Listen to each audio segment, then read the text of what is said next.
You can't talk about cybersecurity without talking about technology. And when engaging with policymakers, it's helpful for human rights defenders to understand the basic concepts of this domain. But from a technical perspective, what does security actually mean? Popular conceptions of cybersecurity often focus on securing information and its underlying infrastructure. Information is the lifeblood of cyberspace. From personal data to high-level state communication, it flows through networks in huge quantities and is stored on devices and data centers. It is subject to voluntary standards, but without a central authority and in a rapidly changing environment, these can be subject to change. In cyberspace, information is digital and intangible, but it relies on an infrastructure which is physical, from cables to servers, routers to satellite connections. Data and metadata in cyberspace can be vulnerable at different points and be undermined in different ways. It can be copied, modified, or made inaccessible, or its origin could be faked, a violation of authenticity. Violations of confidentiality, integrity, availability, and authenticity can have different culprits. It might be criminal activity, a deliberate shutdown by a government, or even an accident. These violations can undermine security in cyberspace, but they also impact a range of human rights, including privacy, freedom of expression, and freedom of information. The Border Gateway Protocol, or BGP, illustrates this well. This refers to the set of rules which enables communications between large networks. Despite its central role in the functioning of the Internet, it remains vulnerable to misuse or attack. For example, in 2008, Pakistan's government ordered a local internet service provider to block YouTube in the country. Its attempts to do so resulted in a global outage of the video sharing website for 2 hours. The ISP did this by exploiting a weakness in the Border Gateway Protocol, so that all traffic trying to get to YouTube went to the ISP instead.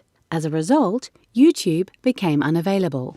Vulnerabilities in the BGP routes can also be manipulated to intercept internet traffic.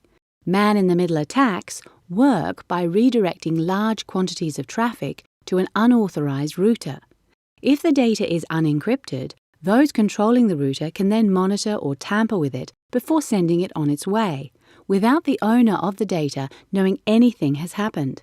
This undermines the principles of integrity and confidentiality. But just as you can undermine these principles, you can also preserve and strengthen them. At the Internet Engineering Task Force, measures are under discussion to address weaknesses in BGP. If finalized, they could help make sure data goes to and originates in the right places and identify whether data is traveling on the right routes. This makes it less likely that traffic will be inadvertently intercepted or blocked, and will help make sure confidentiality, integrity and availability, and the human rights which depend on them, are respected on a technical level. Security can also be built into products and services by design. Apple and WhatsApp's adoption of default end-to-end encryption is a good example. Other tools include SSL, TLS, encryption of emails, and certificate pinning in browsers. The stakes couldn't be higher. Today, the Internet isn't just a communications network. It's a network for industrial control systems, healthcare, and in some countries even voting.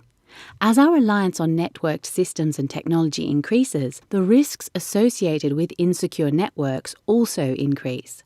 The Internet of Things is about to usher in a whole new universe of connected objects. This will pose huge challenges for both security and human rights.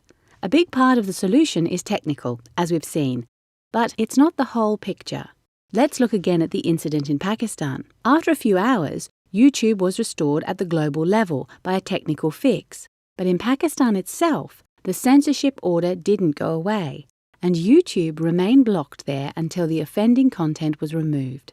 This shows that technical solutions are not enough. Security in cyberspace will only be possible with a holistic approach, which means robust technical measures and standards bolstered by rights-respecting policies and laws, responsible business practices, and education.